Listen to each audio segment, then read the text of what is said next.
So Jeremy, today we're going to talk about current market conditions. I remember at the beginning of 2024, days on the market for a property were around 54 days. At the beginning of the year, it was up to 94. I just checked. Last week, it was 106 days. Wow. And for you guys watching, days on the market means how long it takes for a property to actually go under contract from the day that goes on the market. The reason I think that this is happening is because a lot of realtors are pricing those properties out of the market. And I do understand why many of them do it, because they're packing their commission into the purchase price, right? They want to get paid. But unfortunately, we know in the process of the financing, something's going to happen, and it's known as the appraiser. Yeah. The appraisals, you could look at it sometimes as a deal killer. Yes. Right. So I'm just giving an example, right? Let's say you and your client submit an offer for a home at $300,000, right? That was the asking price from the seller. We're under contract, say we're 2 weeks in, we order the appraiser comes back at $270. What happens, right? There are a couple options. A, the seller could come down on the price to $270. B, as a buyer, you have to come up with the difference. So that's an extra $30,000 at closing, which it's a chunk. It's a lot of money, right? Or C, which a lot of people have been doing, are just walking away from the deal. So, all the files that have been coming across my desk, I would say at least 30-40% of files have been seeing an appraisal a little bit lower than what the purchase price is. Wow. Right? I've seen a lot of sellers, especially in today's day and age, coming down on the price because there are more homes in the market compared to last year.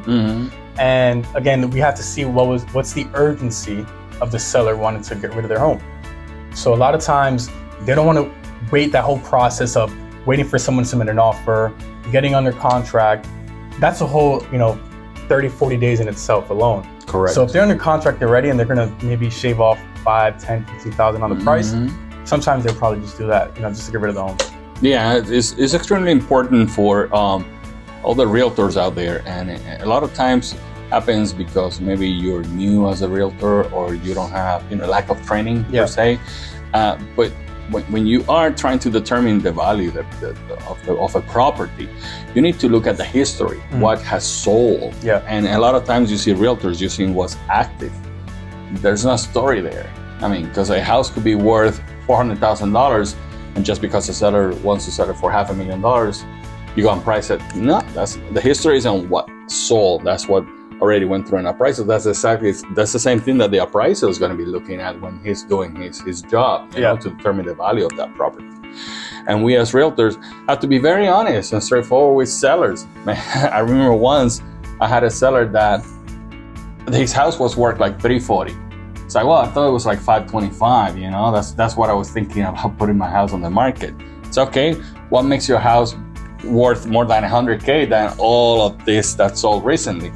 And he looked at me puzzled and he goes, well, I just changed the toilet seats and I got new ceiling fans. I'm like, okay, so pretty sure buyers are gonna appreciate new toilet seats and new ceiling fans, but does that make your house worth an extra $100,000? That's true. What do you think, in your experience, would cause the highest rise in home's equity? Obviously kitchens and bathrooms, right? That's where the money is at. Or if you have a fourth bedroom and you're able to build a fifth bedroom, right? But the stuff like a pool, that's really a luxury, right? Ceiling fans, toilet seats, stuff like that is not really going to bring any value. So you have to be careful when you're making any renovations on your house. You got to separate when you make renovations between adding value to your home or what makes your house yours. That makes sense. And I think we have to ask the question too, or for the seller has to ask themselves, why are you moving? Right? Whenever someone buys a house, I always say, before you buy the house, what is your goal? Are you looking to stay here for 3 years, for 7? Is this your forever home? Right? So again, certain renovations, I think you have to think about that as well before you make that decision. Correct. So there you guys have it. That's the current market conditions. That's what we're seeing. We're going to have more information for you guys next week.